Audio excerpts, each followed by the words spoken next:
ফিলিস্তিনে গণহত্যার প্রতিবাদে রাজধানীর ঢাকার বিভিন্ন স্থানে আজও বিক্ষোভ হয়েছে। বামপন্থী ছাত্র সংগঠনগুলোর আহ্বানে বিক্ষোভকারীরা সকালে আমেরিকার দূতাবাস অভিমুখে রওনা দিলে পুলিশ তাদের বাধা দেয়। এ সময় রাস্তায় বসে বিক্ষোভ করে তারা। পরে সংক্ষিপ্ত সমাবেশে বক্তারা বলেন, আমেরিকা ফিলিস্তিনে গণহত্যায় সহায়তা করছে।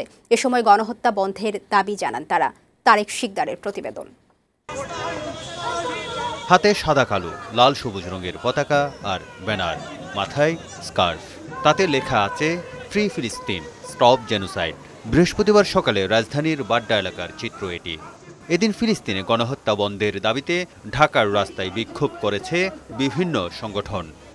ফিলিস্তিনের গাজায় গণহত্যা বন্ধের দাবিতে ঢাকায় আমেরিকান দূতাবাসের সামনে বিক্ষোভ কর্মসূচির ডাক দেয় বামপন্থী ছাত্র সংগঠনগুলো। বাড্ডার সুবাস্তু টাওয়ারের সামনে থেকে ছাত্র জনতার একটি বিক্ষোভ মিছিল নতুন বাজারস্থ আমেরিকার দূতাবাস অভিমুখে রওনা দিলে মিছিলটি আটকে দেয় পুলিশ। এ সময় রাস্তায় বসে পড়ে বিক্ষোভকারীরা।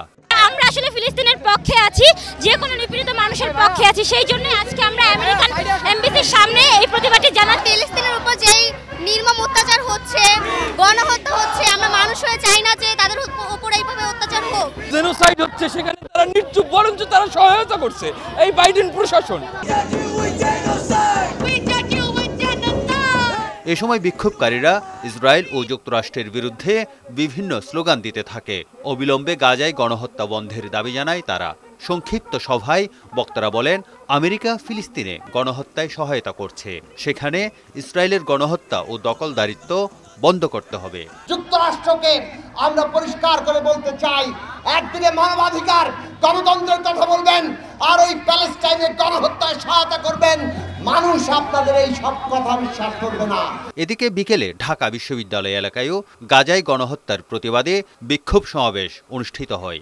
এতে অংশগ্রহণকারীরা অবিলম্বে ফিলিস্তিনে নারকীয় হত্যাযজ্ঞ বন্ধের দাবি জানায়। গাজাকে মুক্ত করা হোক, ফিলিস্তিনিদের মুক্তি দেওয়া হোক। এটা কোনো যুদ্ধ নয়, এটা সুস্পষ্ট গণহত্যা।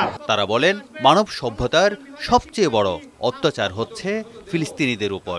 ইসরায়েলের বিরুদ্ধে অবস্থান নিতে সারা বিশ্বের ছাত্র সমাজের প্রতি আহ্বানও জানানো হয়। ইসরায়েলিরা আমেরিকা, ব্রিটেন এবং অন্যান্য পশ্চিমা শক্তির অস্ত্র নিয়ে ৩৫,০০০-এর বেশি প্যালেস্টাইনিকে মেরে ফেলেছে।